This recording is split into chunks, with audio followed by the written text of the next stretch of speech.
If you've ever come back to someone you love and opened with the phrase, "Please forgive me," before you said anything else, then this one's for you. I've spent years treating my relationship with God like a performance review. Not because someone told me to, because I never had a template for anything different. This is issue 13 of The Unfinished Man, and I'm going to read you the letter. A brain like mine can be a noisy place. There's a lot going on in there. Staying close to God is the signal I keep trying to tune back to. Many times a day, my mind wanders off, and when I eventually stumble back to God, I lead with the same opening. Please forgive me. It's like before I've said anything else, I have already assumed the verdict. I know what a healthy relationship with a father looks like. I watch it through my own kids. And if one of them came to me that way every single time, turning around after every imperfect moment, saying, "Please forgive me," before they even said hello, it would break me. I love watching them grow into who they are. I'm not sitting here keeping a running list of their failures. So why do I assume that God is? Jesus gives us what he calls the greatest commandment. And most of us learned it as two parts. One, love God with everything you have. And two, love your neighbor as yourself. They're two commandments. But the second one has an assumption baked into it that most of us step right over. Jesus doesn't actually command you to love yourself. He assumes it. He takes your actual self-regard as the standard for the second command. Not the one you intend to have, the one you operate from. As yourself is not the method, it's the standard. And that assumption is the load-bearing wall. You will love your neighbor the way you love yourself.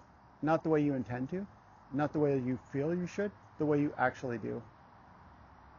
If your self-verdict is contempt, that's what you have to give.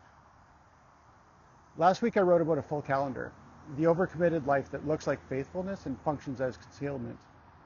What I didn't name is the mechanism.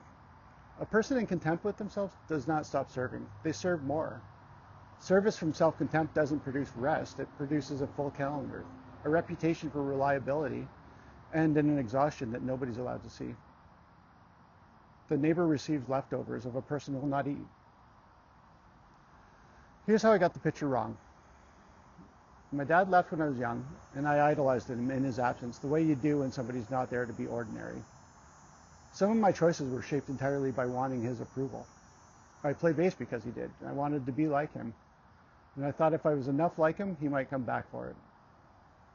He failed me more than once. He left my mom. He missed agreed upon visits. He didn't pay child support. He let me live with him for 6 months and then packed my stuff up and brought me back to my mom. When I was 13, he drove drunk and became a quadriplegic. I knew my mom's love, my grandparents' love, but I'd never seen what a father's love looks like for a young, growing child. I didn't have a template. Shortly after his accident, my father turned his life around when he accepted God's love, and he lived another 25 years. We developed a genuinely great relationship. I accepted Jesus 17 years after he did at his church. For a couple of years, we served in the same worship ministry together, him on lights and me on sound. I got all the way back to a wonderful relationship with him, and yet I still come to God multiple times a day with my tail between my legs, asking him to forgive me. The earthly relationship healed, but the internal template didn't follow. And those are two different things. An adult reconciliation doesn't build back what a childhood didn't have. That work, the image of God work, is separate. It doesn't require the repair I got. The reader who never got it is not standing on the wrong side of this. Last week I said the buried servant had the wrong man in mind. So did I. Some of us carry ADHD, autism, or both, and that combination is called ADHD. For us, the self-verdict arrives early and arrives often. The brain that works differently, in a world built for a different kind of brain, quickly learns that the way it does things is the problem. The verdict becomes background noise, not dramatic, just constant. Paul asked God 3 times to remove his thorn in his flesh, and 3 times the answer was the same. My grace is sufficient for you. My power is made perfect in weakness.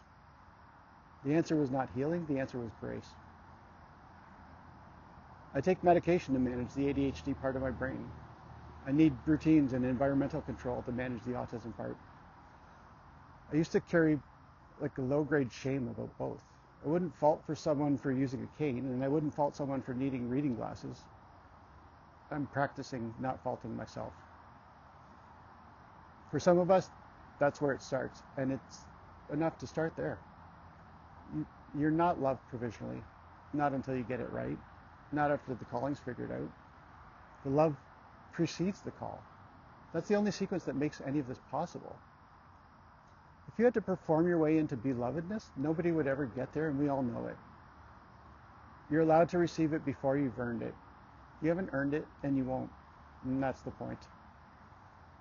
These practices are not the mechanism. Grace is. These are just what I notice when I'm actually letting it. A few things that have helped me. When I catch myself using language I'd never use about my own kids, say it out loud. Don't talk to him that way. It's a small interruption, but it creates distance between the thought and the agreement. When an old memory starts running, like the kind that replays years after and still accuses, I remind myself, I don't have to follow that. The memory gets to surface, it just doesn't get to run. Please forgive me is not how children talk to their fathers. It's how an underperforming employee addresses a performance review. And you're not an employee. You're not a case under evaluation. You're allowed to walk in and just say, "Hi, Dad." If this is sitting with you, just take one of those questions into your week. Just one, and hold it patiently. The free field guide on how your brain is wired is at the description below, and no signups required. It's just yours. If you want more of this, I write every week. It's called The Unfinished Man.